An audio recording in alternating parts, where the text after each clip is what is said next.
इस बीच आपको सीधे लोकसभा लिए चलते हैं, जहां गृह मंत्री अमित शाह कुछ कह रहे, सुनाते। और 20 करोड़ की आबादी एक क्षेत्र में रहते सभी आदिवासी भाइयों बहनों की ओर से आपका धन्यवाद करना चाहता हूं कि आपने इस चर्चा का आज यहां पर हमें परमिशन दिया है। माननीय अध्यक्ष जी, वो सालों से चाहते थे कि इनका दर्द, इनकी वेदना, इनकी परेशानी, नक्सलियों द्वारा किया गया उनको अन्याय और उनके भविष्य को अंधेरे में घेरने वाली ये पूरी व्यवस्था एक बार देश की सबसे बड़ी पंचायत हमारी संसद में उजागर हो और पूरी दुनिया उसको जाने। मगर लंबे समय तक इसको मौका नहीं दिया गया और मुझे इस बात का भी बहुत खुशी है कि देश और हम सब के लिए बहुत महत्वपूर्ण एक घटनाक्रम जो 1970 से लेकर 2026 तक चला, उस घटनाक्रम के बारे में आज संसद में चर्चा हो रही है। मान्यवर थियोरी का जो प्रचार कर रहे थे वो एक गलत प्रकार का नैरेटिव, एक गलत प्रकार का स्वप्न भोले भाले आदिवासियों के सामने रखा था कि हम आपके अधिकार के लिए लड़ रहे हैं, हम आपको न्याय दिलाने के लिए लड़ रहे हैं, हम आप विकास से महरूम रह गए हो इसलिए लड़ रहे हैं। मान्यवर, आज बस्तर से नक्सलवाद लगभग समाप्त हो चुका है। बस्तर के अंदर हर गांव में एक स्कूल बनाने की मुहिम चली। बस्तर के अंदर हर गांव में राशन की दुकान खोलने की मुहिम चली। हर तहसील पंचायत में पीएचसी, सीएचसी बने, इनके आधार कार्ड बने, राशन कार्ड बने, 5 किलो अनाज मिल रहा है, गैस के चूल्हे वितरित होते जा रहे हैं। मैं इतना ही पूछना चाहता हूं, नक्सलवाद की जो लोग यहां पर वकीलात कर रहे थे उनको, कि ये 70 से अब तक क्यों नहीं मिला। पूरे देश को तो 2014 में नरेंद्र मोदी जी की सरकार आने के बाद देश के हर गरीब को घर मिला, गैस मिला, शुद्ध पीने का पानी मिला, 5 लाख तक का बीमा मिला, प्रति व्यक्ति प्रति माह 5 किलो अनाज मुफ्त मिला। ये बस्तर वाले क्यों छूट गए थे? मैं इसलिए कहना चाहता हूं मान्यवर कि सत्य को झुठलाया जा रहा है। ये बस्तर वाले इसलिए छूट गए थे कि वहां लाल आतंक का परछाया था, इसलिए वहां विकास नहीं पहुंचा था। लाल आतंक का परछाया विकास नहीं है इसलिए नहीं गया था। लाल आतंक का परछाई वहां पड़ा था इसलिए विकास नहीं पहुंचा था। आज परछाई हट गई है और बस्तर विकसित हो रहा है। मान्यवर, बस्तर में विकास। ये जो वकील बन रहे हैं एक हथियारी मूवमेंट के, कहते हैं हम अन्याय के खिलाफ लड़ेंगे। संविधान को मानोगे या नहीं मानोगे? किसी को भी अन्याय होता है, इसका उपाय हमारे संविधान के अंदर निहित है। अदालतें बनी है, विधानसभाएं बनी है, जिला पंचायतें बनी है, तहसील पंचायतें बनी है। ये पूरी व्यवस्था को नकार कर हाथ में हथियार उठा लोगे? ऐसा कैसे चलेगा? और जस्टिफाई जो करे उनको मैं कहना चाहता हूं, वो समय चला गया। ये नरेंद्र मोदी की सरकार है, जो हथियार उठाएगा उसको हिसाब चुकाना। इस तरह से नहीं चलेगा। सरकार संवेदनशील है, सभी समस्याओं को सुनना चाहती है, निराकरण भी चाहती है। यही संसद ने ढेर सारी योजनाएं बनाई है, मगर इसका इंप्लीमेंटेशन भी आप नहीं करने दोगे, क्योंकि आपकी आइडियोलॉजी और आपका अवैध शासन वहां पर चलता रहे। मैं आज पूछना चाहता हूं, अभी कांग्रेस के लोग बहुत जोर जोर से आदिवासी का विकास नहीं हुआ, विकास नहीं हुआ, विकास नहीं हुआ कहते थे, और राजकुमार रोज जैसे आदिवासी युवा सांसद भी वोट की लालच में कांग्रेस का समर्थन कर रहे थे, कांग्रेस की थियोरी का समर्थन कर रहे। मैं उनको पूछना चाहता हूं, भाई 75 साल में 60 साल तो शासन आपने किया, आदिवासी अभी तक विकास के बगैर क्यों बच गया? विकास तो अब आकर नरेंद्र मोदी जी कर रहे हैं। 60 साल तक उसको घर नहीं दिया, उसको पानी नहीं दिया, इसके लिए स्कूल नहीं बनी, मोबाइल टावर नहीं पहुंचने दिए, बैंक की फैसिलिटी नहीं पहुंचने दी, और अब आप हिसाब मांग रहे हो। अरे भाई, जग थोड़ा तो अपने गिरेबान में झांक कर देखो कि दोषी कौन है। मान्यवर, मैं पूरा बताऊंगा।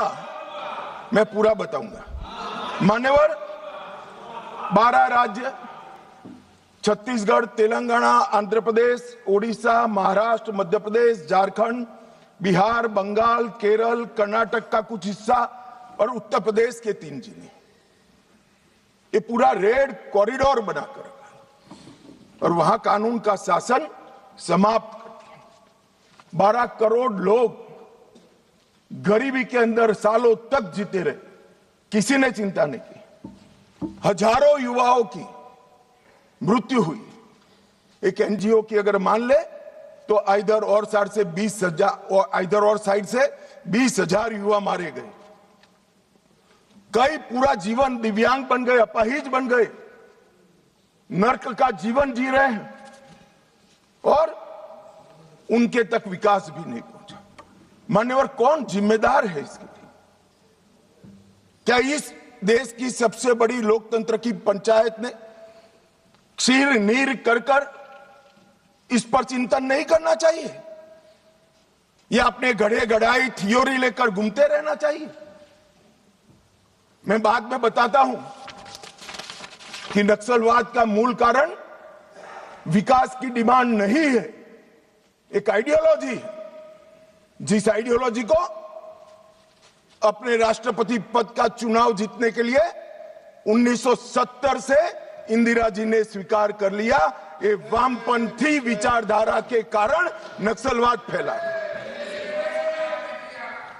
मान्यवर, प्रधानमंत्री मनमोहन सिंह जी ने पूरे देश के सामने स्वीकारा था कि कश्मीर और नॉर्थ ईस्ट की तुलना में भी देश की आंतरिक सुरक्षा की सबसे बड़ी समस्या हथियारी माओवादी, मगर कुछ नहीं हुआ।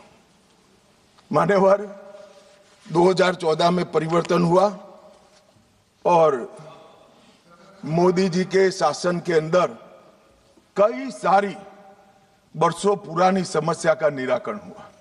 धारा 370 हट गई, 35A हट गई, राम जन्मभूमि पर भव्य मंदिर बन चुका है, जीएसटी इस देश में आज वास्तविकता बनकर रहा है, सीएए का कानून आ गया है, विधायी मंडलों में मातृशक्ति को 33% आरक्षण दिया गया है।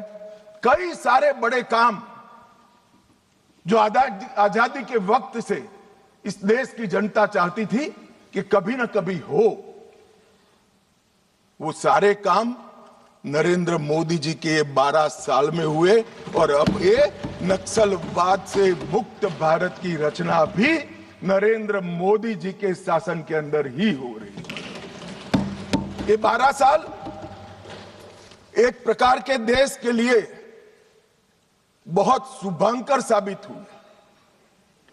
देश को गरीबी से मुक्ति दिलाने के लिए, देश के युवाओं के लिए नई शिक्षा पद्धति लाने के लिए, देश की आंतरिक और बाह्य सुरक्षा को सुनिश्चित करने के लिए, इस देश के मूलों से न जुड़ी हुई पॉलिसियों को दरकिनार करने के लिए, ये 12 साल में बहुत कुछ हुआ है।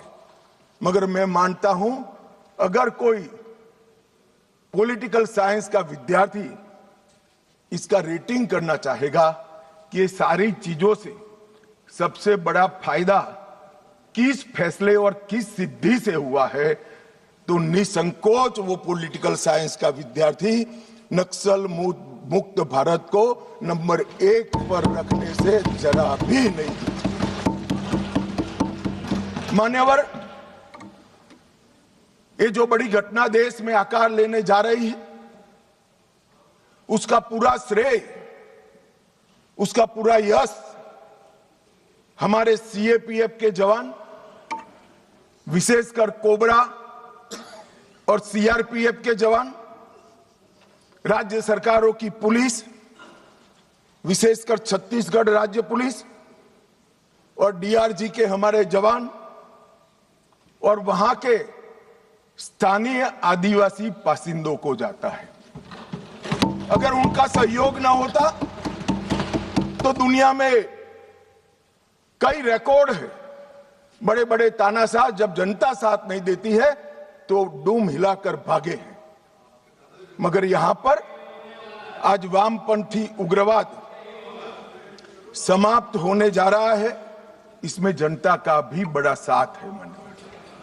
और आज मैं फिर से एक बार इस चर्चा की शुरुआत में जो हजारों युवा मारे गए, जो सिक्योरिटी फोर्सेस के जवान शहीद हो गए, जिन्होंने अपना सर्वस्व इस देश की आंतरिक सुरक्षा के लिए बलिदान कर दिया, वो सभी को मन पूर्वक पूरे सदन की ओर से विनम्र श्रद्धांजलि देकर उसको एक्नॉलेज करना चाहता हूं। मान्यवर, है जो विचारधारा है इसका विकास से कोई लेन देन नहीं, विकास के मांग से भी कोई लेन देन नहीं। ये विचारधारा कौन सी है? क्या है माओवादी विचारधारा? इसका ध्रुव वाक्य क्या है? जब हम आजाद हुए हमने कहा सत्यमेव जयते, सत्य का हमेशा विजय हो, विजय होता है। इनका ध्रुव वाक्य क्या है? कि सत्ता बंदूक की नली से निकलती है, ये इनका ध्रुव वाक्य है। और वहां सत्ता शब्द का बहुत महत्वपूर्ण स्थान है। ये विकास के लिए नहीं है, अपने आइडियोलॉजी के अस्तित्व के लिए है, अपने आइडियोलॉजी के विचार विजय के लिए है। और आइडियोलॉजी को भोले भाले आदिवासियों में स्प्रेड कर कर सत्ता हासिल करने के लिए। यहां कोई विकास की बात नहीं है, इनका लोकतंत्र पर कोई विश्वास नहीं है। यहां ढेर सारे लोग, मैं नाम देना नहीं चाहता, मैं सुन रहा था 3 घंटे से कह रहे हैं कि अन्याय है तो अन्याय के खिलाफ लड़ रहे हैं। भाई, लड़ने का तरीका क्या है? हम अंग्रेजों के शासन में नहीं रह रहे हैं। कुछ लोगों ने भगत सिंह जी और बिरसा मुंडा से कंपैरिजन कर दिया। क्या हिमाकत कर रहे हैं? शहीद भगत सिंह और बिरसा मुंडा, भगवान बिरसा मुंडा जो अंग्रेजों के सामने लड़े, वो संविधान तोड़कर हाथ में हथियार लेकर निर्दोषों की हत्या करने वालों लोगों के साथ आप इसका कंपैरिजन कर रहे हैं? मान्यवर, राजनीतिक स्वार्थ से ऐसे विषयों में ऊपर उठ जाना चाहिए। यही विचारधारा कहती है दीर्घकालीन युद्ध ही हमारी विचारधारा को फैला सकता है। उनको अपनों का भी खून बहाने से कोई परहेज नहीं। और उनके आदर्श देखिए साहब, 10,000 साल के हमारे उपलब्ध इतिहास में कितने आइडियल आदर्श पुरुष, स्त्री, युवा हुए, एक बहुत बड़ा लिस्ट बन सकता है। इन्होंने तिलका मांझी को अपना आइडियल नहीं समझा, भगवान बिरसा मुंडा, भगत सिंह जी या सुभाष बाबू को अपना आइडियल नहीं समझा। इन्होंने आदर्श किसको कहा? माओ को कहा। चीन का ये आदर्श तय करने में भी फॉरेन से इंपोर्ट करते हैं। मान्यवर, बस्तर का सिलेक्शन क्यों हुआ? एक कार्यक्रम था भारत मंडपम में, बस्तर क्षेत्र से जो अच्छी शिक्षा दीक्षा प्राप्त करे थे ऐसे युवाओं के साथ मेरा इंटरेक्शन था। तो मेरे नाश्ते के टेबल पर एक बच्ची बैठी थी। उसने कहा कि साहब आप बता सकते हैं कि माओवादियों ने, नक्सलाइटों ने हमारे बस्तर को ही क्यों चुना? मान्यवर, इस विषय को मैं जरा डिटेल बताना चाहता हूं। हम सब जानते हैं कि सन 47 में जब हम आजाद हुए, संसाधन बहुत कम थे। एक लंबी गुलामी के कालखंड को समाप्त कर हम आजाद हुए थे। देश के अंदर विकास का नामो निशान नहीं था। दशकों तक, लगभग 2 सदी तक इस देश को गुलामी में लूटा गया। जब नया राज्य बना तो राज्य की पहुंच कुछ क्षेत्रों में सीमित रह गई थी ही नहीं, बढ़ानी थी। ये तो समय जाते जाते बढ़ेगी। और मान्यवर, क्योंकि संसाधन कम थे, रेवेन्यू कम थी, तो विकास भी परकोलेट होते होते हर क्षेत्र में एक साथ नहीं पहुंचता है। अगर रोड बनाना है तो पूरे देश के एक साथ नहीं होते। अगर बिजली पहुंचानी है तो पूरे देश में एक साथ नहीं पहुंच सकती। तो दूर दराज के क्षेत्रों तक स्टेट की पहुंच की कैपेसिटी सीमित थी, वहां पर विकास नहीं पहुंचा था। राज्य का इकबाल, स्टेट का इकबाल वहां बुलंद नहीं हुआ था। अब ये कह रहे कि अत्याचार के खिलाफ, भाई अगर स्टेट पहुंचा ही नहीं था, सुनियोजित भेदभाव का वातावरण ही नहीं था, तो वहां अत्याचार कैसे हो गए? मान्यवर, एक कहानी गढ़ी जा रही है। सच्चाई ये है कि इन्होंने पूरे रेड कॉरिडोर को इसलिए चुना था क्योंकि वहां स्टेट की पहुंच कम थी। इसलिए भोले भाले आदिवासियों को बरगलाकर इनके हाथ में हथियारें पकड़ाई। मैं कुछ दृश्य बाद में आपको बताऊंगा। मुझे एक बात समझ में नहीं आई। 15 अगस्त 1947 के पहले इस देश का ट्राइबल बिरसा मुंडा, तिलका मांझी, रानी दुर्गावती, मुर्मू बंधुओं को हीरो मानकर चलता था। वो आदिवासी 47 से 70 आते आते माओ को अपना हीरो मानने लगा। ये परिवर्तन क्यों हुआ? मान्यवर, ये परिवर्तन विकास और अन्याय के कारण नहीं हुआ, क्योंकि कठिन भूगोल के कारण और स्टेट की अनुपस्थिति के कारण अपनी विचारधारा को फैलाने के लिए वामपंथियों ने क्षेत्र को चुना और भोले भाले आदिवासियों को उन्होंने बरगलाना चालू किया, अपनी विचारधारा का अनुयायी बनाया। और थोड़ा आगे बढ़ने के बाद उनको लगा यहां तो अच्छा काम हो सकता है भाई, मगर ये पढ़ लिख जाएंगे तो हमारे साथ नहीं रहेंगे। स्कूलें जला दी, इनके बैंक अकाउंट खुल जाएंगे तो हमारे साथ नहीं रहेंगे। बैंकें जला दी, दवाखाने जला दिए और फिर कहे यहां विकास नहीं पहुंचा है। विकास को तो वामपंथी उग्रवादियों ने वो क्षेत्र में सालों तक नहीं पहुंचने दिया, जो अब नरेंद्र मोदी के शासन में वहां पहुंच रहा है, घर घर जा रहा है। गरीबी के कारण नक्सलवाद नहीं फैला, बल्कि नक्सलवाद के कारण इस पूरे क्षेत्र में सालों तक गरीबी रही। मान्यवर, मैं इसको और अच्छे तरीके से सदन के सामने रखना चाहता हूं। नक्सलवाद की जड़ें गरीबी और विकास से जुड़ी हुई नहीं है मान्यवर, वो वैचारिक है। मैं आज 60s के 4 क्षेत्र पढ़ना चाहता हूं।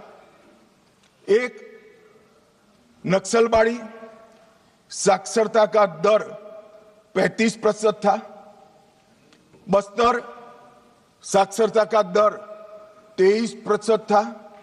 सहरसा बिहार जो नक्सलवाद से कभी प्रभावित नहीं हुआ, साक्षरता का दर 33% था।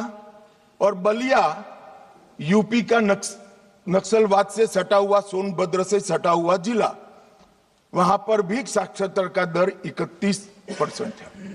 तो चारों स्थानों पर साक्षरता का दर कमोबेश समान था। प्रति व्यक्ति आय नक्सलबाड़ी में 500 रुपया थी, सबसे ज्यादा थी चारों क्षेत्र में। बस्तर में 190 रुपया थी, सहरसा में 299 रुपया थी और बलिया में 374 रुपया थी। तो प्रति व्यक्ति आय भी चारों क्षेत्र में एक समान थी, मगर नक्सलवाड़ी और बस्तर में वामपंथी उग्रवाद पनपा और सहरसा और बलिया में नहीं, क्योंकि सहरसा और बलिया की भूगोल उनके अनुकूल नहीं थी। वहां घने जंगल नहीं थे, नदी नाले, छुपने की पहाड़ियां नहीं थी। हथियार लेकर अपनी मूवमेंट करने का, आदिवासियों को दबाने का, उनको जबरदस्ती अपनी आइडियोलॉजी के साथ जोड़ने की वहां पर अनुकूलता नहीं थी। अगर विकासी पैमाना होता, अगर प्रति व्यक्ति आय ही पैमाना होता, तो देश के बहुत सारे हिस्से ऐसे थे जहां 70 में विकास नहीं पहुंचा था। वहां क्यों नक्सलवाद नहीं हुआ? और मान्यवर, आज तो मैं इस सदन में ये विचार को सिरे से खारिज कर रहा हूं। हम लोकतंत्र में हैं, हमने इस देश के संविधान को स्वीकार किया है।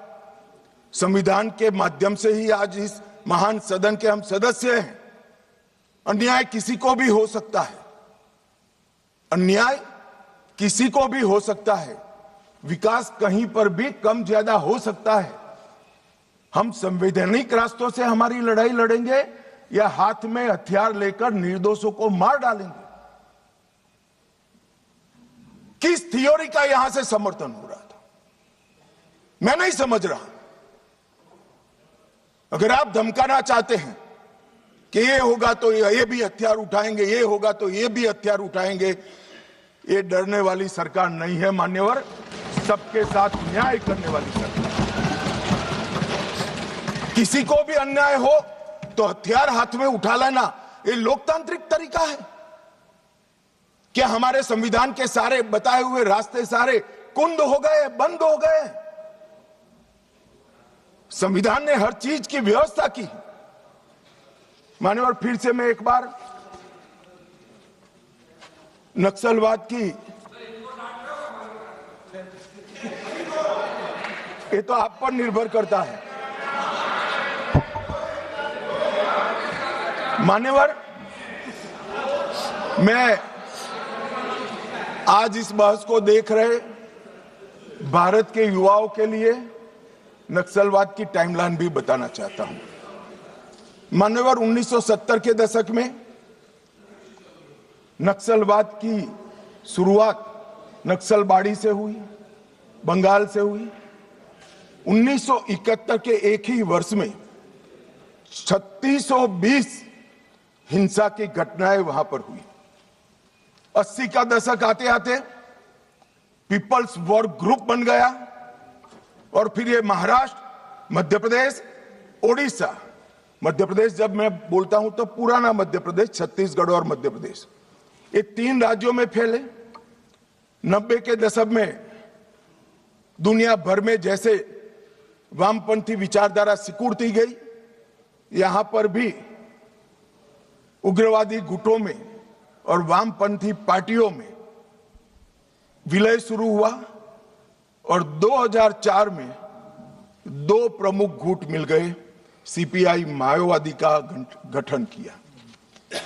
इस 70 से 2004 ये पूरा कालखंड में मान्यवर 4 साल छोड़कर पूरा समय कांग्रेस पार्टी का शासन रहा है। ये उनको याद रखना चाहिए। कब माओवादी विचारधारा फैली, पनपी, एकत्रित हुई, वो आपको याद रखना चाहिए। और मान्यवर 70 को भी मैं याद करना, अभी एक माननीय सदस्य जी ने बताया कि 70 में क्या हुआ था। 70 में एक नारा लगा था, आत्मा की आवाज पर मतदान का, अंतरात्मा की आवाज पर इंदिरा जी ने लगाया और संजीव रेड्डी के खिलाफ अपना एक प्रत्याशी उतारा। उस वक्त आधार तराश रहे माओवादी पार्टियों ने इंदिरा जी को समर्थन किया और अपने पार्टी में अपना वर्चस्व प्रस्थापित करने के लिए श्रीमती गांधी ने लपक लिया वो समर्थन को और 70 से लेकर जब तक 77 तक 80 तक इंदिरा जी वापिस नहीं आई, वो माओवादी विचारधारा की गिरफ्त में रही। और मान्यवर, यही समय है जब नक्सलबाड़ी से शुरू हुआ ये आंदोलन 12 राज्यों में फैल गए, देश के 17% भूभाग में फैल गए और 10% से ज्यादा आबादी में पहुंच गए। मान्यवर, कई सिक्योरिटी एक्सपर्ट ऐसा कहते थे कि सत्ता के समर्थन के बगैर किसी भी हथियारी मूवमेंट का देश के दिल में बीचों बीच तिरुपति से लेकर पशुपतिनाथ तक ये रेड कॉरिडोर संभव ही नहीं। अभी पूछ रहे थे राजकुमार कि कहां से हथियार आए। मैं उनको बताना चाहता हूं, जो हथियार पकड़े गए हैं उसमें से 92% हथियार पुलिस के लूटे हुए हथियार हैं। थाने लूट लिए, गोलियां लूट ली और उसका उपयोग निर्दोष जवानों को, बच्चों को, कृषकों को मारने के लिए किया है। मान्यवर, ये एक भ्रांति के तरह वामपंथी विचारधारा ने इसको प्रोपेगेंडा के माध्यम से फैला है, अपनी विचारधारा को टिकाने के लिए फैला है कि अन्याय से बचने के लिए हथियार हाथ में उठाए। मगर मैं फिर से एक बार पूछना चाहता हूं, राज्य शासन और संविधान की वैधता को किसी भी अन्याय के अवेज में चुनौती दी जा सकती है क्या? अन्याय के खिलाफ लड़ने का हमारे संविधान ने रास्ता बनाया है, इसीलिए राजकुमार रोत यहां बैठे हैं, चुनाव लड़े इसलिए यहां बैठे हैं, वरना वो भी सरेंडर की लिस्ट में होते अगर हथियार लिया होता तो। आपने, हाँ, इसीलिए कहता हूं यही रास्ता है। हमने आज जिस व्यवस्था के निर्मूलन की मैं बात कर रहा हूं मान्यवर, वो लोकतंत्र की जड़ों पर वार कर रही है। लोकतंत्र का मूल सिद्धांत है किसी भी समस्या का समाधान बहस से निकल सकता है, हथियारों से नहीं निकल सकता। और मान्यवर, इन्होंने इस देश में वैक्यूम खड़ा करने का प्रयास किया, स्टेट का वैक्यूम, सारी व्यवस्थाएं नष्ट कर गवर्नेंस का वैक्यूम, संविधान पर से श्रद्धा खत्म कर संविधान का वैक्यूम और पुलिस थानों को जलाकर सिक्योरिटी का वैक्यूम खड़ा करने का प्रयास किया है। मैं आज इस मंच से देश की जनता को ये बताने आया हूं कि माओवादी हिंसा करने वालों के, नक्सलिज्म की हिंसा करने वालों का दिन लद गया है। अब सरकार के लंबा समय नहीं चाहिए। और कई देशों में हुआ है, कंबोडिया, पेरू, कोलंबिया, कई देशों के इतिहास इससे भरे पड़े हैं, भयानक रक्तपात हुआ है। हमारे यहां भी 20,000 लोग मारे गए। मान्यवर, ये एक वैचारिक लड़ाई है। देश की जनता ने माओवादी उग्रवादियों को, वैचारिक लड़ाई है, माओवादी उग्रवादियों को अन्याय के खिलाफ हथियारों की लड़ाई मानने की गलती नहीं करनी चाहिए, क्योंकि वामपंथी विचारधारा अपना आधार खो बैठी। इसलिए सारे वामपंथी ऐसे येन केन प्रकारेण अलग अलग थियरी रचित कर अपने अस्तित्व को टिकाने में पड़ी। इनका एकमात्र एजेंडा है देश में वैक्यूम खड़ा करना, देश के असंतोष को, स्वाभाविक असंतोष को हथियारों के माध्यम से दिशा देना।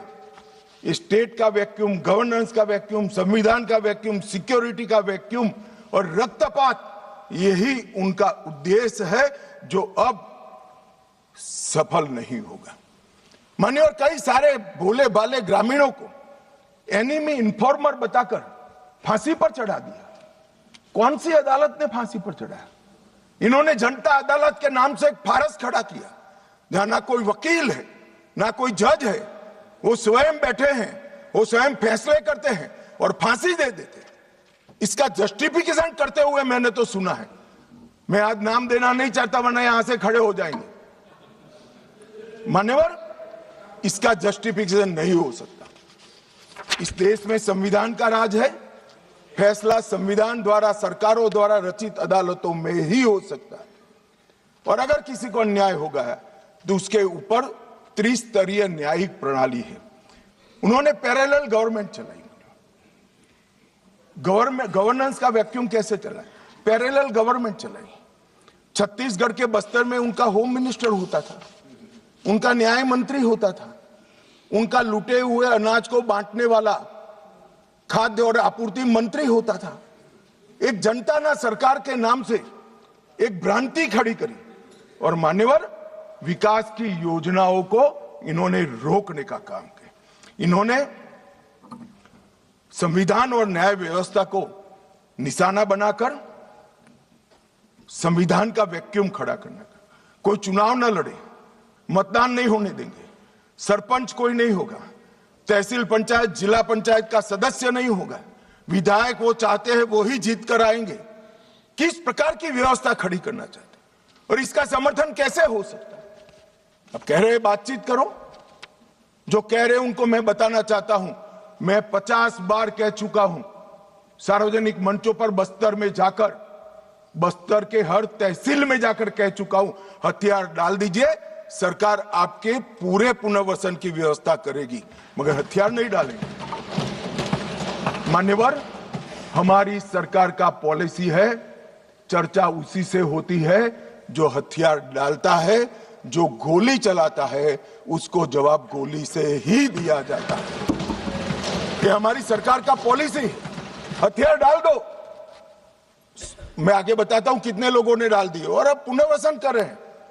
और मान्यवर, इसका नतीजा यह आया कि 70 से 26 तक यहां ये चलता रहा। कई ऐसे हमले हुए, जहानाबाद का हमला, 1000 आर्म्स नक्सलियों ने सीआरपीएफ के कैंप को और जेल को कब्जे कर अजय कानू समेत 389 कैदियों को मुक्त कराकर ले गए। आंध्र ओडिशा सीमा पर दर्जनों स्कूलों और इंफ्रास्ट्रक्चर की सुनियोजित विनाश किया। हर ठेके में 20% का जनता ना टैक्स डालते रहे। मान्यवर, 70 ट्रकों में झारखंड में एक साथ आग लगा दी, 11 बोगियों में मालगाड़ी में एक साथ आग लगा दी और वार्षिक वसूली उनकी जनता ना टैक्स की, इनके ही सेक्रेटरी का जो कंप्यूटर मिला है इसके हवाले से कह रहा हूं, 240 करोड़ रुपया थी। मान्यवर, 240 करोड़ रुपया।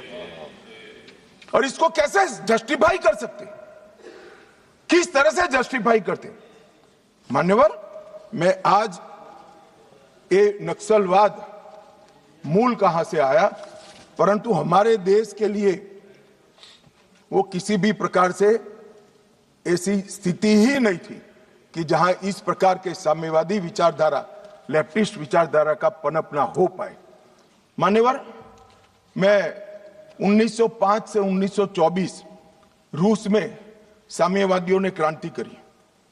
1914 के युद्ध में रूस की आर्थिक हालत बहुत बिगड़ गई और वहां पर भूख, महंगाई, अव्यवस्था, और 1905 में खूनी रविवार की घटना ने जनता का विश्वास शासन के प्रति तोड़ दिया और उसने 17 की क्रांति की नींव तैयार की।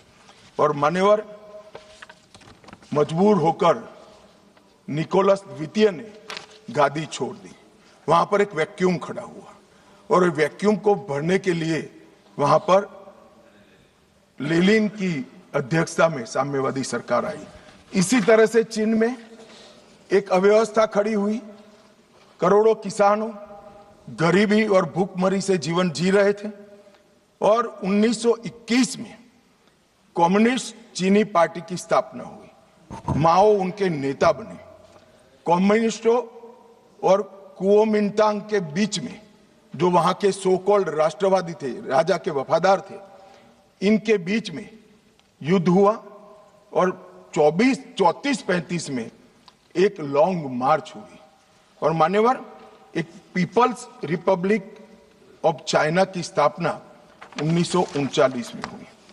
अब ये 1939 और 1925 वो दो महत्वपूर्ण घटनाएं हैं। इसका हमारे देश में क्या असर हुआ है समझिए साहब।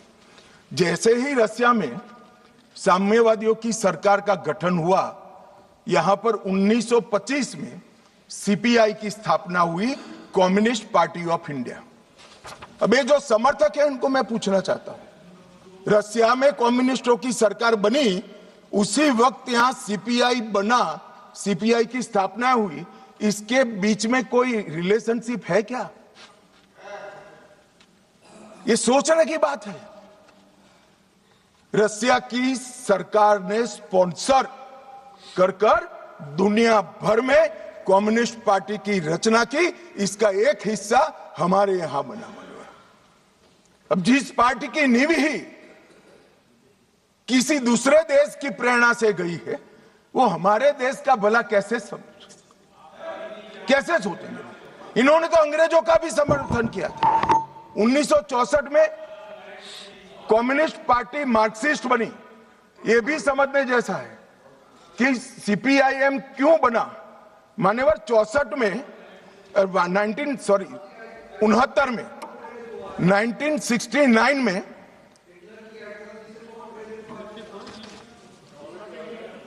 हो गया, बोलू यार, मुझे उकसाओ मत, आज मैं तय कर आया हूं, पूरी बात बताऊंगा। मान्यवर 1964 में सीपीआईएम बना। यह भी समझना पड़ेगा कि सीपीआई थी, फिर सीपीआईएम क्यों बनी। मान्यवर 1964 में सोवियत रशिया और चीन के बीच में झगड़ा हुआ, तो दोनों साम्यवादी राष्ट्र के अंदर अलग अलग विचारधारा की साम्यवादी सरकारें आई।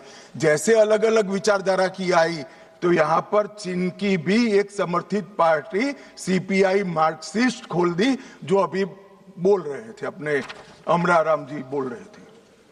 मान्यवर ये दोनों पार्टियां कम्युनिस्टों की, एक रसिया में जब क्रांति हुई तब हुई, और एक रसिया के चीन के बीच मतभेद हुआ तब हुई। इसके बाद 69 में संसदीय राजनीति का विरोध करने के लिए, मेरी बात ध्यान से सभी लोग सुने, आपके माध्यम से मैं देश को भी कहना चाहता हूं, 1969 में सीपीआई एमएल मार्क्सिस्ट की स्थापना हुई। इसका उद्देश्य कोई विकास का वैक्यूम बनना नहीं था, कोई अधिकारों की रक्षा नहीं था। उसके संविधान में उद्देश्य था संसदीय राजनीति का विरोध कर सशस्त्र क्रांति करना, जो रसिया और चीन में कर चुके थे। मगर यहां राजाशाही नहीं बची थी, अंग्रेज यहां था नहीं, यहां संविधान से चलने वाली एक लोकतांत्रिक सरकार बन गई थी। फिर क्यों संसद का विरोध? चुनाव लड़ते, जीत कर आते, अपनी बातों को लोगों को मनवाते, मगर वैसे तो कोई बात सुनेगा नहीं। इसलिए सशस्त्र क्रांति, क्रांति कई प्रकार की होती है। वैचारिक क्रांति होती है, कुछ लोगों ने गीतों लिखकर क्रांति की है, महात्मा जैसे लोगों ने अहिंसक क्रांति करी थी। इन्होंने सशस्त्र क्रांति और दूसरा संसदीय राजनीति का विरोध करना, ये दो उद्देश्यों के साथ सीपीआई मार्क्सिस्ट बना। और मान्यवर यही आज के माओविस्ट है। ये मूल समझे बगैर अन्याय अन्याय अन्याय अन्याय रटे जा रहे। भाई अन्याय के लिए नहीं बनी है, हमारी संसदीय राजनीति का विरोध करने के लिए, संसद का जिसका आप सदस्य हो, इसका विरोध करने के लिए बने। उसके बाद में 75 में जैसे ही कांग्रेस का समर्थन मिला, एमसीसी माओइस्ट बनी और बिहार झारखंड केंद्रित पार्टी बनी। फिर पीडब्ल्यूजी 80 में बना, वो आंध्र केंद्रित बना। 82 में दलित किसान केंद्रित सशस्त्र संघर्ष CPI ML party unity Bihar में बनी।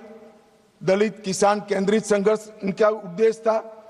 98 में पीपल्स वॉर ग्रुप बना और उसमें माओवादियों का एकत्रीकरण हुआ। इतना सब करने के बाद भी वो सफल नहीं हुए और 2000 में पीएलजेए बना, जीए बना, जो सैन्य विंग बनी, गुरुल्ला फोर्स बनाई मान्यवर। और 2004 में ये पीडब्ल्यूजी एमसीसी दोनों का विलय हो गया। तो थ्योरी वाले और हथियार उठाने वाले दोनों 2004 में विलीनीकरण हुआ। 14 में मोदी जी आए और 26 में सबकी समाप्ति हो गई। ये टोटल 1925 से लेकर 2026 तक 101 साल का उनका इतिहास है माननीय। इसीलिए मैं कहता हूं मेरे साथी सदस्यों को जो सामने बैठे हैं, आप इसको अन्याय का स्वरूप, अन्याय के खिलाफ संघर्ष का स्वरूप मानकर महिमा मंडित मत करो। हम जिस सदन में बैठे हैं इसका विरोध करने के लिए वो जन्मे हैं। वोट की जगह बुलेट से शासन प्राप्त करना चाहते हैं। और मान्यवर, अगर यही बात है कि चर्चा करिए, चर्चा करिए, चर्चा करिए, चर्चा से कोई परहेज नहीं है। हर कोई चर्चा का स्वागत करता है, पर फिर तो पुलिस क्यों रखी है? पुलिस की जरूरत ही नहीं है। सेना क्यों रखी है? पैरामिलिट्री फोर्स क्यों रखे हैं? कुछ लोग ऐसे होते हैं जो चर्चा से मानते ही नहीं है, वहां बल प्रयोग कर कर उनके अत्याचार से निर्दोष नागरिकों को बचाना पड़ता है। जब इन नक्सलवादियों ने सैकड़ों निर्दोष किसानों को बम लगा लगा कर पैर बगैर का कर दिया, कई स्कूलों में रेड कर कर 8 साल के, 9 साल के, 10 साल के बच्चों को उठाकर ले गए और नक्सलवाद की सेना में भर्ती कर दिया। और क्या हम मूक दर्शक बनकर खड़े रहे? ये भारतीय जनता पार्टी की सरकार है। हर नागरिक की सुरक्षा नरेंद्र मोदी ने सुनिश्चित करी है। जो भी अन्याय करेगा नागरिकों के साथ, समझा तो ठीक है मान्यवर, वरना फोर्स इसी के लिए बनाई गई है। इसका उपयोग भी होगा, परिणाम भी आएगा और आज आ भी गया है। मान्यवर, मैं जो इनके समर्थन में, जो इनको पॉपुलर लैंग्वेज में अर्बन नक्सल कहते हैं, वो बुद्धिजीवी भाइयों को सवाल करना चाहता हूं। मैंने 6 दिन से लगभग 2000 आर्टिकल निकाले, सारे बुद्धिजीवी भाइयों ने लिखे हुए। मेरे पास इसका पूरा जिस्ट भी है। ये सभी आर्टिकलों में, सभी आर्टिकल हथियार उठाकर घूमने वाले माओवादियों के साथ चर्चा करो, वो न्याय के लिए लड़ रहे हैं, उनको मारना नहीं चाहिए, इनके प्रति सिंपैथी होनी चाहिए, सरकार विकास जल्दी करे, इस प्रकार के। एक भी आर्टिकल जो 8 साल का अबूझ बच्चे को उठा ले जाकर हाथ में हथियार पकड़ा दिए, इसकी मां के लिए नहीं है। मान्यवर, एक भी आर्टिकल अपने गांव से खेत में जाते हुए किसान का पैर उड़ गया और पूरा जीवन दिव्यांग बन गया, इसकी सिंपैथी के लिए नहीं है। 5000 से ज्यादा सिक्योरिटी फोर्सेस लड़ते लड़ते शहीद हो गए, उनकी विधवाओं के लिए एक भी आर्टिकल नहीं है। इनके अनाथ बच्चों के लिए एक भी आर्टिकल नहीं है। आपकी मानवता संविधान तोड़कर हथियार लेकर घूमने वालों के लिए ही है।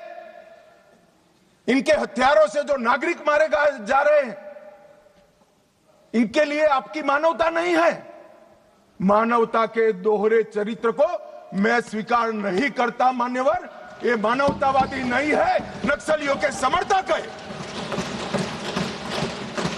अगर मानवतावादी होते तो वो किसान का पैर उड़ गया इसकी भी चिंता होगी, वो अबूत बच्चे से इसका बचपन छीन लिया इसकी भी चिंता होती। मान्यवर, वो हाथ में हथियार लेना नहीं चाहते, गरीबों के हाथ में हथियार दिलाकर अपनी विचारधारा को, अपनी आइडियोलॉजी को पनपाना चाहते हैं, मगर उनके भी दिन लग गए हैं। स्पष्टता से सुन लीजिए, ये पूरे देश में अब जागरूकता आई है। और क्या हुआ है, पूरा देश आज सुन रहा है, पूरा देश आज समझ रहा है। मान्यवर, मैं आज एक और बात बता दूं, किसी सदस्य ने जिक्र किया सलवा जुड़म का, और कांग्रेस के नेता और सारे लोग, मैं नाम देना नहीं चाहता वरना फिर से खड़े हो जाएंगे। मान्यवर, सलवा जुड़म का जजमेंट जो है इसका पक्ष लेते हैं। मान्यवर, सलवा जुड़म की शुरुआत 2005 में राज्य समर्थित, मतलब सरकार समर्थित जन आंदोलन के रूप में हुई। आदिवासी युवाओं को एसपीओ बना गया, जिसको कोया कमांडो कहते थे, और उनको ये जो आतंक फैलाते थे इनके सामने लड़ने के लिए ट्रेनिंग दी गई। मान्यवर, एम्बुश की रणनीति जो अपना रहे थे इसके खिलाफ उसी प्रकार की रणनीति अपनाने का निर्णय हुआ। अब मैं ये पूछना चाहता हूं कि सलवा जुड़म की शुरुआत किसने की? मान्यवर, किसी बीजेपी के कार्यकर्ता ने नहीं की थी।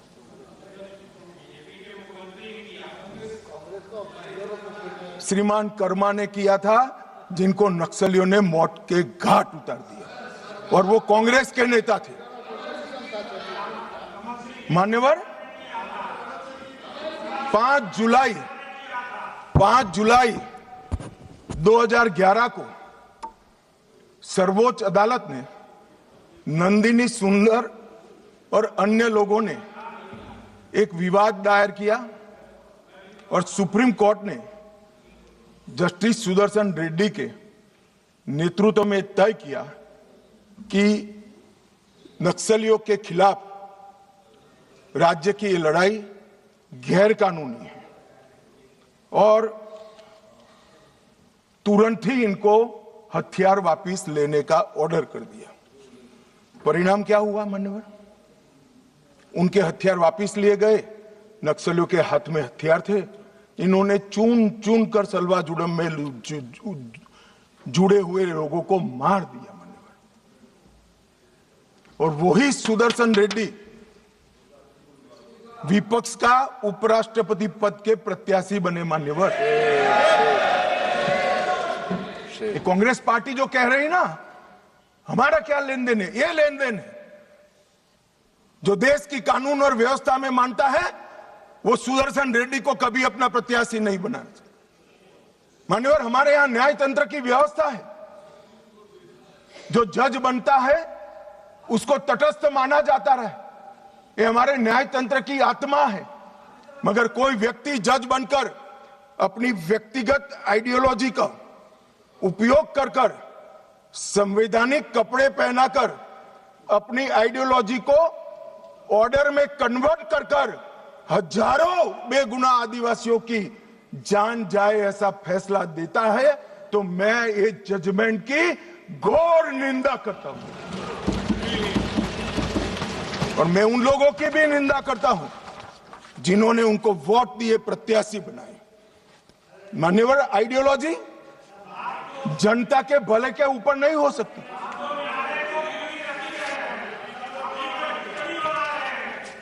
मान्यवर, आइडियोलॉजी कभी अबूझ आदिवासियों की सुरक्षा के ऊपर नहीं हो सकती। आइडियोलॉजी जनता के भले से ऊपर नहीं हो सकती। मान्यवर, ये कह रहे हैं विकास नहीं है, विकास नहीं है। 2014 के पहले का मैं बोलूंगा तो फिर से हो हल्ला करेंगे। मगर 14 के बाद का तो बोलने का मुझे अधिकार है मान्यवर, क्योंकि हमारी पार्टी की सरकार है, हमारे नेता के नेतृत्व में, नरेंद्र मोदी जी के नेतृत्व में सरकार चल रही है मान्यवर। 2014 के बाद ये पूरे क्षेत्र में 17,589 किलोमीटर सड़कें बनाने का मंजूरी दिया है, जिसमें 12,000 किलोमीटर सड़कें बन चुकी हैं। ये विकास की बात करें, वो इसलिए हो रहा है कि धीरे धीरे धीरे नक्सलवाद समाप्त हो रहा है, वरना वहां सड़कें नहीं होती थी। आईडी गाड़ देते थे, ट्रकों को जला देते थे, और लगभग 20,000 करोड़ रुपया खर्च हो चुका है। 20,000 करोड़ रुपया। मोबाइल टावर, लगभग 5,000 मोबाइल टावर 6,000 करोड़ के खर्चे से हम लगा चुके हैं मान्यवर। वहां पर दूरसंचार पहुंचेगा तो ये दुनिया के साथ जुड़ेंगे, देश के साथ जुड़ेंगे, विकसित भारत के साथ जुड़ेंगे मान्यवर।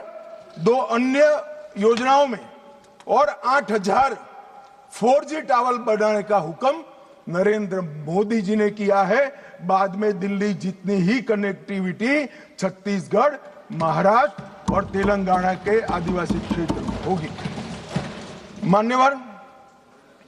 1804 बैंक शाखाएं 12 साल में खुली है, 1321 एटीएम खुले हैं, 37,850 बैंकिंग कॉरेस्पोंडेंस बनाए गए और 6,025 डाकघर खुले। ये सिर्फ 12 साल में हुआ है, आगे कुछ नहीं हुआ। चर्चाएं करी, विकास माओवादियों ने होने नहीं दिया। हमने माओवादियों के साथ चर्चा नहीं करी, को समाप्त किया और विकास को आगे बढ़ाया। 259 एकलव्य आदर्श विद्यालय हमने बनाए मान्यवर।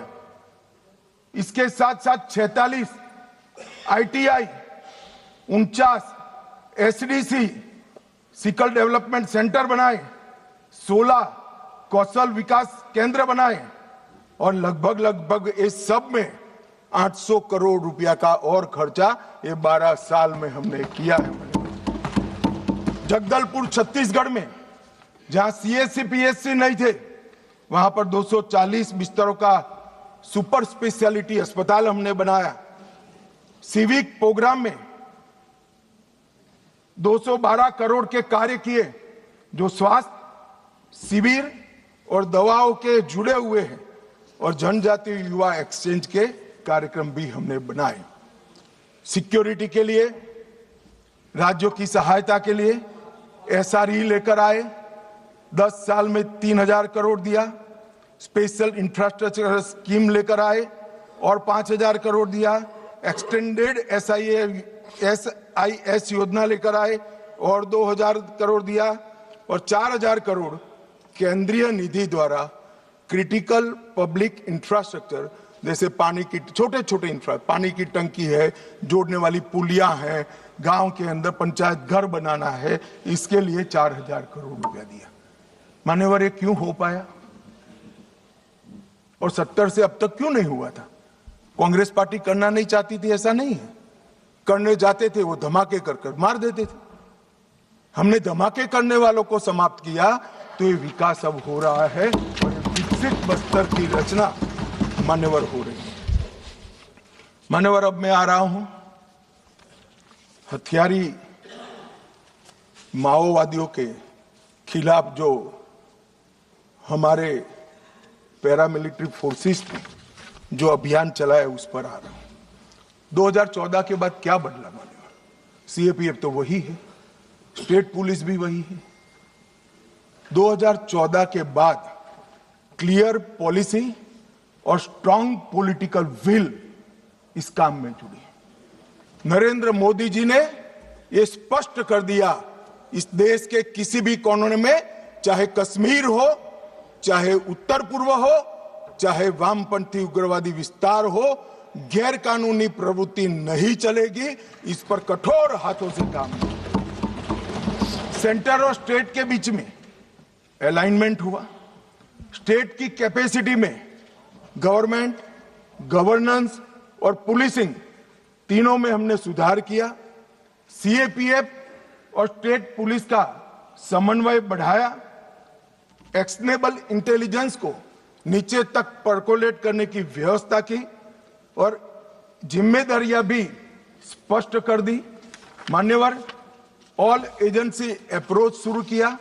सिर्फ हथियार नहीं, एनआईए, ईडी, इंटेलिजेंस एजेंसी, ये सभी नेटवर्क, फंडिंग और सपोर्ट सिस्टम, ये सभी पर हमने प्रहार किया।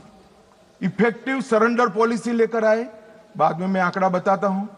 डेवलपमेंट और गवर्नेंस में हमने कोई वैक्यूम नहीं छोड़ा और अब पहले जहां राज्य की उपस्थिति नहीं थी, स्टेट नहीं था, वहां आज राज्य की उपस्थिति है। और नक्सलवाद के हार का सबसे बड़ा कारण ये है कि राज्य अब हर गांव में पहुंच चुका है, वहां पंचायत बन चुकी है। मान्यवर, विकास के लिए हमने होल ऑफ गवर्नमेंट अप्रोच लिया और सुरक्षा नकेल कसने के लिए होल ऑफ एजेंसी अप्रोच लिया। मान्यवर, तीन चीजें आज मैं देश के सामने, तीन तिथियां जरूर बताना चाहता हूं। 20 अगस्त, 24 अगस्त 2024, 20 अगस्त 2019 और कल 31 मार्च 2026। 20 अगस्त को गृह मंत्रालय में एक मीटिंग हुई और ये जो पूरा मोदी जी ने विकास का काम तो पहले से ही चालू कर दिया। ये पूरा पुलिस कोऑर्डिनेशन का काम, मॉडर्नाइजेशन का काम, रिटायर्ड नक्सलियों को पुलिस फोर्स में लेने का काम, इनके कोऑर्डिनेशन का काम, खुफिया एजेंसी के साथ, ये सब 20 अगस्त को डिजाइन करेंगे। तो फिर इतनी देर क्यों लगी? बैठ जाओ। मैं बताता हूं पैसा का भी। मान्यवर, देर क्यों लगी? क्योंकि बीच में छत्तीसगढ़ में कांग्रेस की सरकार थी। मैं आज रिकॉर्ड पर यह कहना चाहता हूं, बिहार 24 के पहले नक्सल मुक्त हो चुका था। महाराष्ट्र एक तहसील छोड़कर 24 के पहले नक्सल मुक्त हो। ओडिशा 24 के पहले नक्सल मुक्त हो चुका था। झारखंड एक जिला छोड़कर 24 के पहले नक्सल मुक्त हो चुका था। सिर्फ छत्तीसगढ़ नहीं हुआ था क्योंकि वहां कांग्रेस की सरकार थी। मुझे कहने में कोई संकोच नहीं है, क्योंकि सत्य बोलते हुए कहीं पर कोई भी स्थान का विचार नहीं करना चाहिए। सत्य बोलने के लिए ही होता है।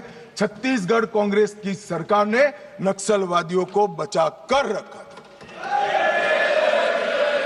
और मान्यवर, यहां दूसरी तारीख आती है 24 अगस्त 2024। 2024 की शुरुआत में हाँ, एलिगेशन ही है, एलिगेशन है। हाँ, एलिगेशन, समर्थन करना है। एक मान्यवर, मैं किसी व्यक्ति के सामने नहीं कर रहा हूं, मुझे रूल्स न समझाएं। और व्यक्ति के सामने करना है तो भूपेश बागल को पूछो, प्रूफ रजू करूं क्या यहां पर? हाँ बोले तो बोलो, वरना फंस जाओगे। मान्यवर, जनवरी 2024 में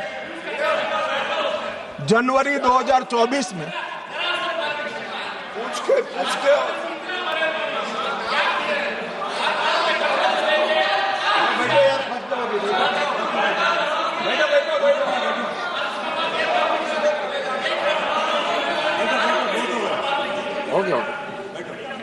मान्यवर, 2024 में छत्तीसगढ़ में सरकार बदली। उसके दूसरे ही महीने मैं वहां गया था। भाजपा की सरकार ने पूरा समर्थन का भरोसा दिया, साझा रणनीति बनी और 24 अगस्त 2024 को मैंने घोषित किया था कि 21 मार्च 2026 को ये नक्सलवाद पूरे देश से हम समाप्त करें। और उसके बाद जो हुआ वो मैं बताना चाहता हूं। मान्यवर, सुरक्षा घेरे में हमने बढ़ोतरी करी। मोदी जी के 11 साल में 596 फोर्टिफाइड पुलिस स्टेशन बने। नक्सल प्रभावित जिले जो 14 में 126 थे, आज सिर्फ 2 बचे। मोस्ट इफेक्टेड जिले 2014 में 35 थे, आज 0 है। नक्सल घटनाएं दर्ज करने वाले पुलिस स्टेशन जो 350 थे, आज 7 है।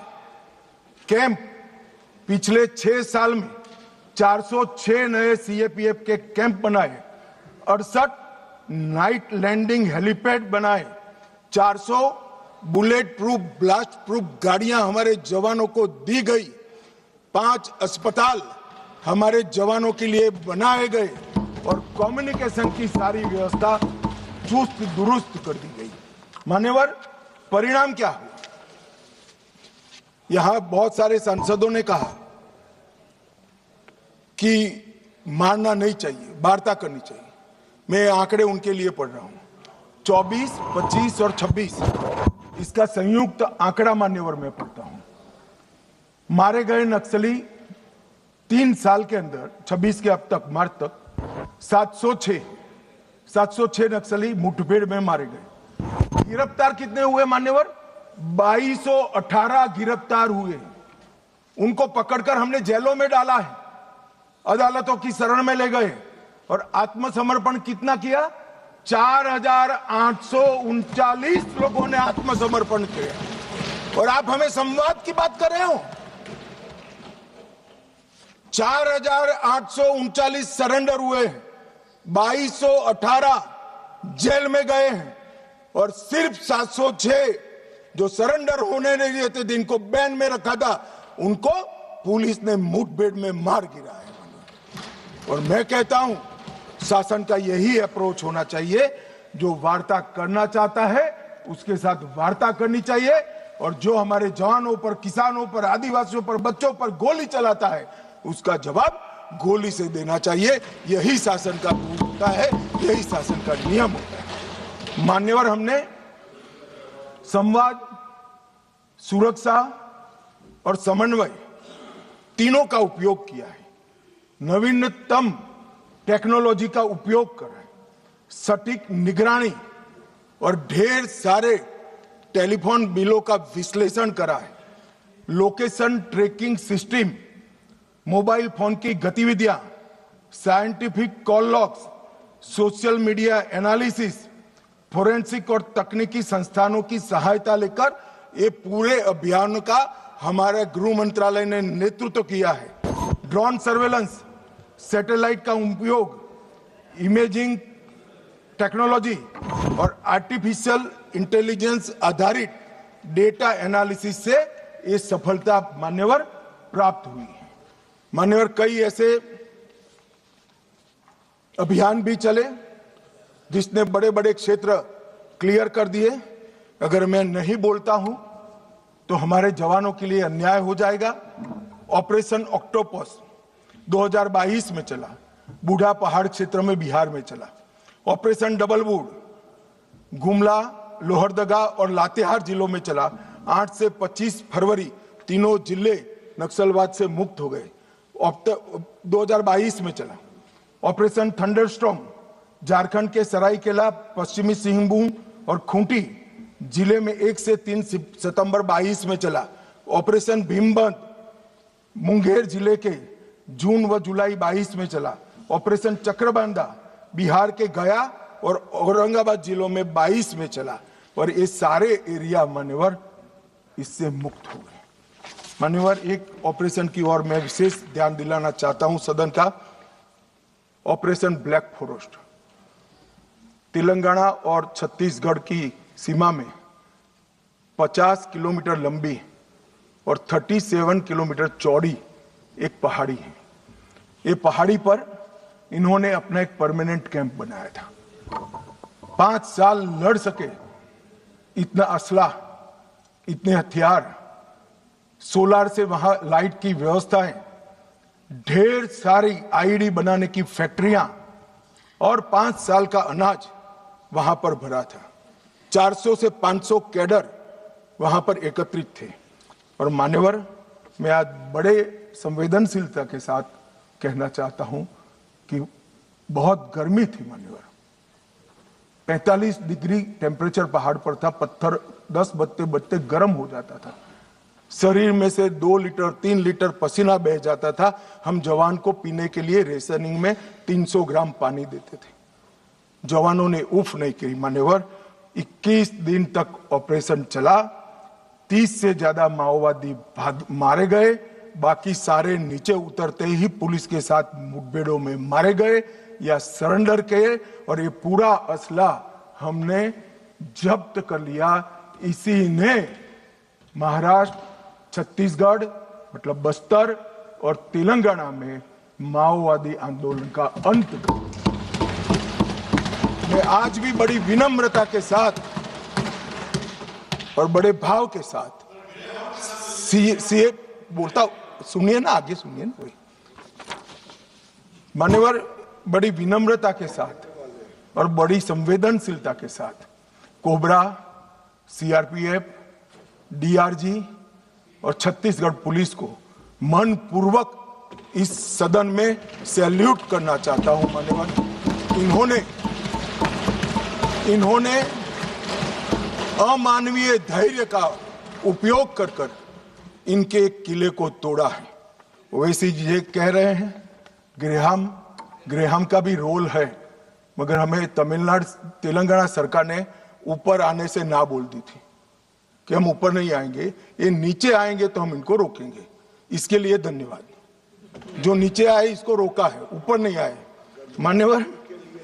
और ये आज जो 2024 की इनकी मुख्य कैडर है मान्यवर, इसकी स्थिति आज मैं बताना चाहता हूं।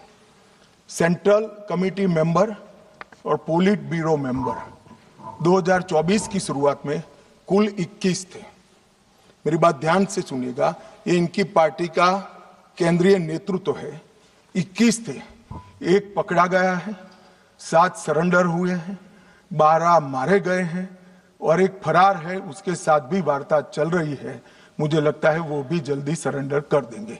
तो 21 के 21 सेंट्रल कमिटी मेंबर और पोलिट ब्यूरो मेंबर समाप्त हो चुके हैं और केंद्रीय व्यवस्था उनकी टूट चुकी। दंडकारिण्य में 27 स्टेट कमिटी थी, 27 की स्टेट कमिटी थी, 3 अरेस्ट हुए, 20 सरेंडर हुए, 11 मारे गए और 2 से बातचीत चालू हुई है। वो भी 37 के 37 लोग दंडकारण्य जो उनकी मुख्य स्टेट कमेटी थी वो समाप्त हो चुकी। Madhya Pradesh, Maharashtra, Chhattisgarh MMC state committee 3 surrender कर गए, 3 की ही बची थी। ओडिशा 4 बचे थे, 1 सरेंडर करा, 3 मारे गए। ओएससी ओडिशा 5 सरेंडर करे, 5 मारे गए, 10 ही थे। डिस्टर्ब रीजन ब्यूरो अरेस्ट 1 हुआ, 3 मारे गए, 1 फरार है, खाली मन 1 ही फरार है, तो 6 के 6 हो गए। और तेलंगाना में 6 सरेंडर हो गए, 3 मारे गए, 1 भी नहीं बचा है। तो उनकी पोलिट ब्यूरो मेंबर और सीएमसी ये पूरा समाप्त हो चुका है। और हमने लक्ष्य किया था कि 31 मार्च को नक्सल मुक्त करेंगे। मैं पूरी व्यवस्था होने के बाद देश को भी सूचित करूंगा, मगर मैं ऐसा बोल सकता हूं, धड़ल्ले से बोल सकता हूं कि हम नक्सल मुक्त हो गए हैं, ऐसा कहने में कोई तकलीफ नहीं। मान्यवर, बसवराजू इनके महासचिव न्यूट्रलाइज हुए। हिडमा जिन्होंने 27 लोगों को मारा था, 28 वर्ष से एक्टिव थे। बसवराजू जी 49 वर्ष से एक्टिव थे। विवेक 40 वर्ष से एक्टिव था, न्यूट्रलाइज हुआ। गजरल्ला रवि 11 वर्ष से एक्टिव थे, न्यूट्रलाइज हुए। कदारी सत्यनारायण रेड्डी 46 वर्ष से एक्टिव थे, न्यूट्रलाइज हुए। गणेश उइके 44 वर्ष से एक्टिव थे, न्यूट्रलाइज हुए। वेणुगोपाल आत्मसमर्पण किया, 46 वर्ष से एक्टिव थे। वासुदेव आत्मसमर्पण किया, 36 वर्ष से एक्टिव थे। पल्लूरी प्रसाद राव चंदना 46 वर्ष से एक्टिव थे, आत्मसमर्पण किया। रामदेव माझी देवू 36 वर्ष से एक्टिव थे, समर्पण किया। टिपरी तिरुपति 44 वर्ष से एक्टिव थे, उन्होंने भी सरेंडर कर दिया है। मान्यवर, मुख्य हथियारी माओवादी समाप्त हो चुके हैं। मान्यवर, हमने एकदम ल्यूक्रेटिव पुनर्वसन पॉलिसी को भी अपनाया है। मान्यवर, आत्मसमर्पण की प्रोत्साहन राशि 50,000 घोषित की गई है। सामूहिक सरेंडर पर दुगना कर देते हैं। मोबाइल सबको सरकार की ओर से देते हैं। हथियार जमा कराने पर और मुआवजा देते हैं। पुनर्वसन केंद्र पर कौशल प्रशिक्षण व टूल किट का वितरण करते हैं। 10,000 रुपया प्रति माह 36 माह तक हम उनको देते हैं। सभी को मोदी जी ने प्रधानमंत्री आवास योजना की गिफ्ट दी है। नक्सल मुक्त पंचायत होते ही गांव के विकास के लिए 1 करोड़ रुपया दिया जाता है। और मान्यवर, हमने कैंप लगाए हैं सरेंडर के।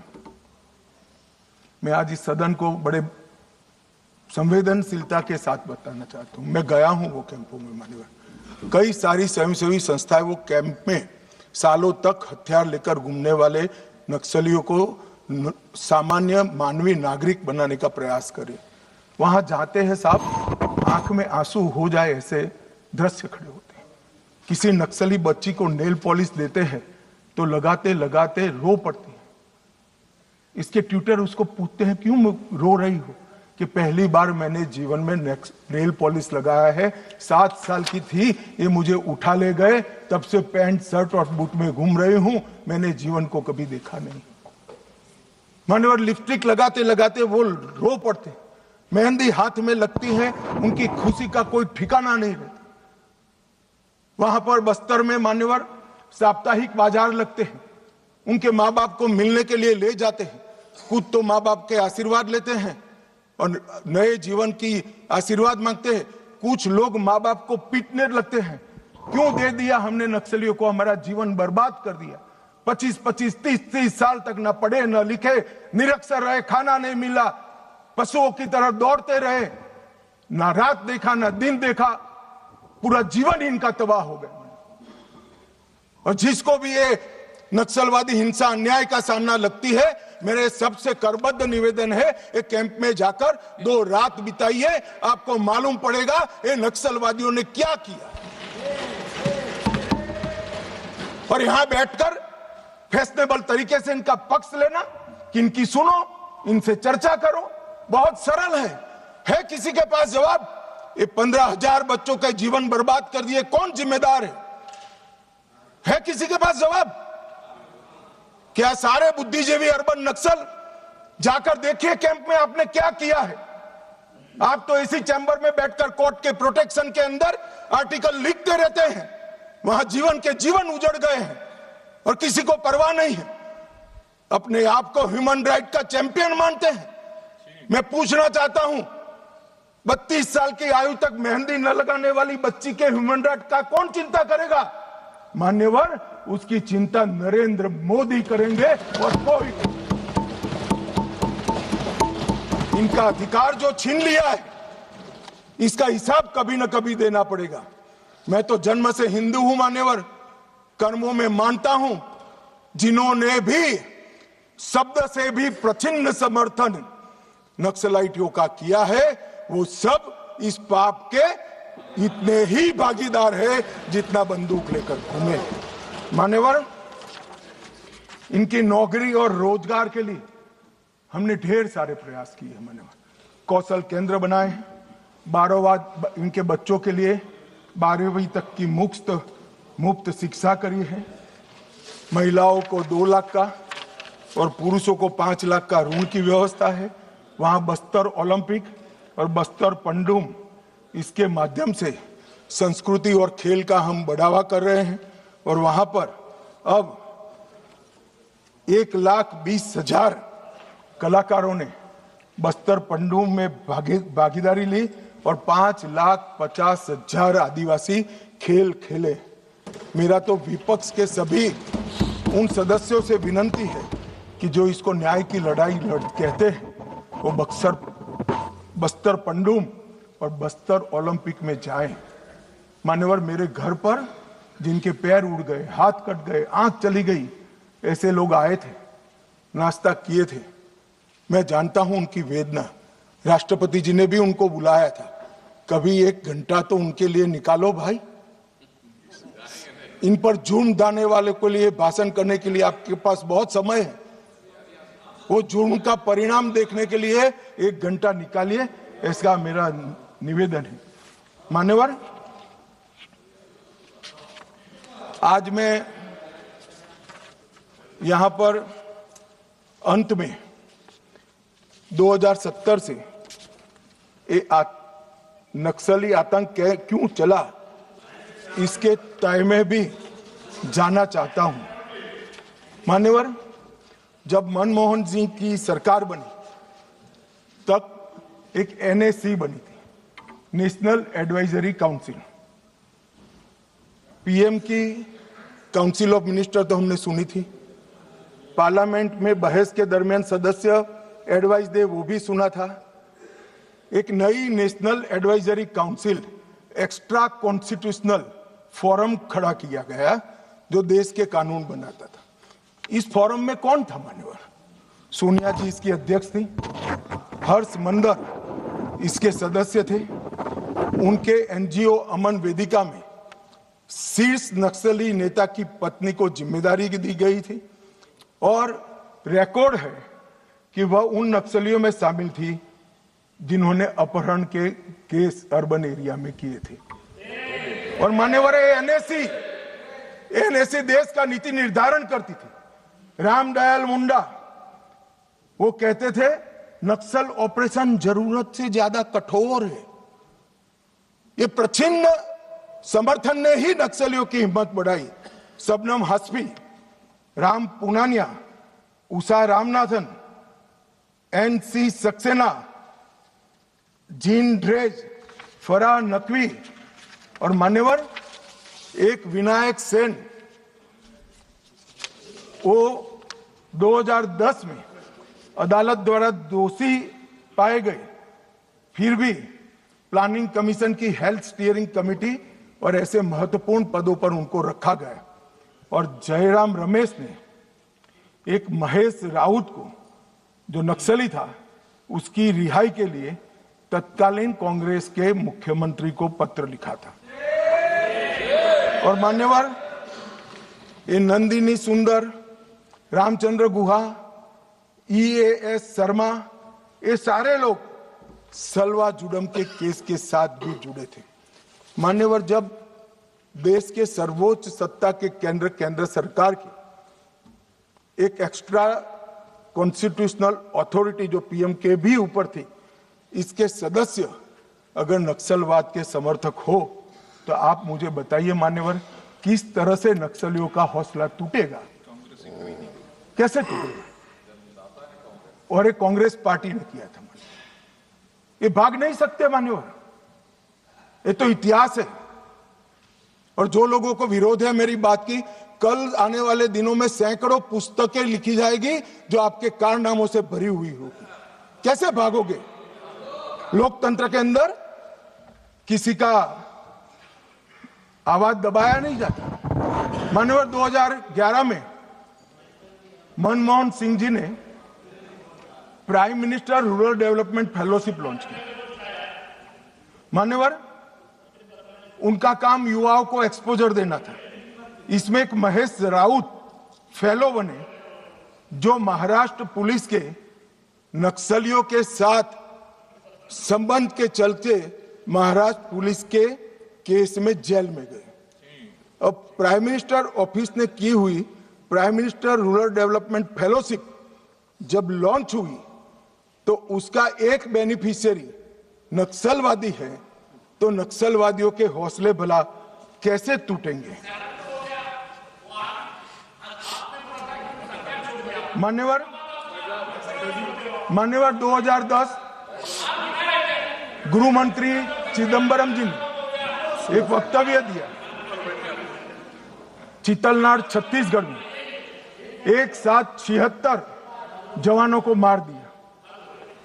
उसके बाद जेएनयू, जिसका अभी अमरा राम जी महिमा मंडन करते थे, जेएनयू वो यूनिवर्सिटी में उत्सव मनाया गया, वहां एक नृत्य किया कि 76 पुलिस के जवान मारे गए और नृत्य में जमीन पर भारत का तिरंगा बिछाकर पैर के नीचे रख कर नृत्य किया।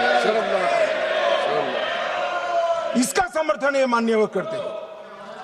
मान्यवर चिदंबरम साहब 76 जवान मारे जाने के बाद किसी को खाना मुंह नहीं लगता, पानी हलक से नीचे नहीं उतरता है। मान्यवर चिदंबरम साहब ने कहा हम आपसे, मतलब कोट अनकोट है और नक्सलियों को कह रहे हैं, हम आपसे हथियार डालने के लिए नहीं कह सकते क्योंकि हम जानते हैं आप ऐसा नहीं करोगे, क्योंकि आप हथियारबंद आजादी की लड़ाई में विश्वास करते हैं।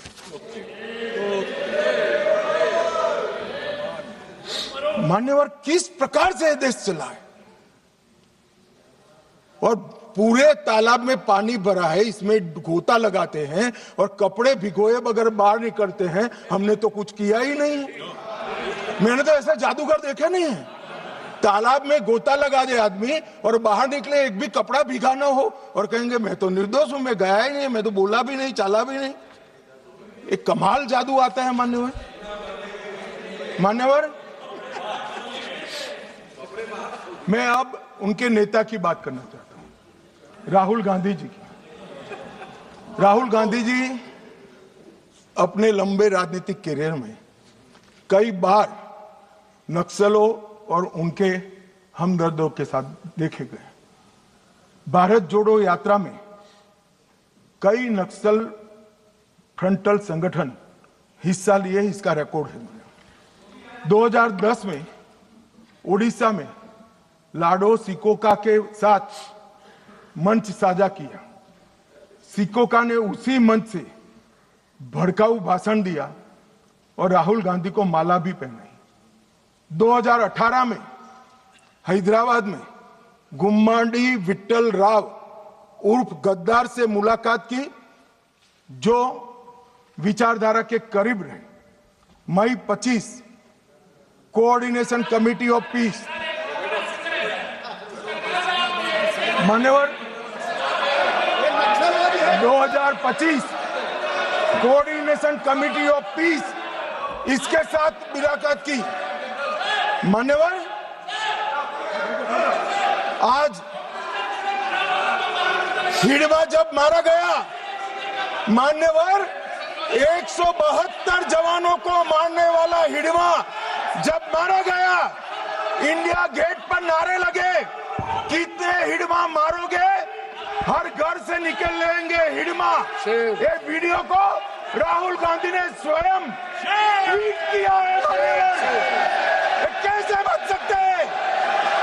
इन्होंने 70 से लेकर मार्च 26 तक नक्सलवाद का समर्थन किया है, ये नरसंहार का समर्थन किया है और 20,000 लोग जो मारे गए, इसका दोषी अगर कोई एक है तो कांग्रेस की वामपंथी विचारधारा वाली पार्टी। नक्सलों के साथ रहते रहते ये पार्टी और उनके नेता खुद नक्सलवादी बन गए हैं। और इसका जवाब इस देश की जनता को चुनाव में देना पड़ेगा। ये बात यहां से रुकेगी नहीं, जनता की अदालत में जाएगी मान्यवर, और इसका जवाब उनको देना पड़ेगा। मान्यवर फिर से एक बार ये लड़ाई में जो जवान जिस फोर्स के शहीद हुए हैं, अपाहिज हुए हैं और जो नागरिक मारे गए, वो सबको पूरे सदन की ओर से मनपूर्वक श्रद्धांजलि देकर मेरी बात को पूरा करता हूं।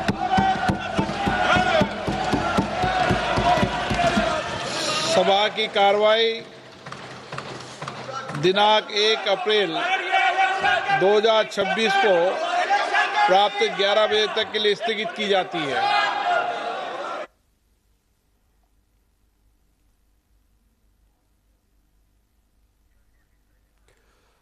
तो अभी आप सुन रहे थे केंद्रीय गृह मंत्री अमित शाह को। केंद्रीय गृह मंत्री अमित शाह ने देश में इस वक्त नक्सलवाद की क्या स्थिति है उसको लेकर अपनी बात लोकसभा में रखी, जिसमें उन्होंने बस्तर का खास करके जिक्र किया है। बस्तर लाल आतंक की वजह से पिछड़ा था। कांग्रेस के समय में आदिवासियों का विकास नहीं हुआ, तो कांग्रेस की जो सरकार रही उस पर तीखे हमले भी केंद्रीय गृह मंत्री अमित शाह करते नजर आए। और फिलहाल जो देश की स्थिति है, देश में जो नक्सलवाद की स्थिति है, उसको लेकर केंद्रीय गृह मंत्री अमित शाह ने लोकसभा में अपनी बात रखी।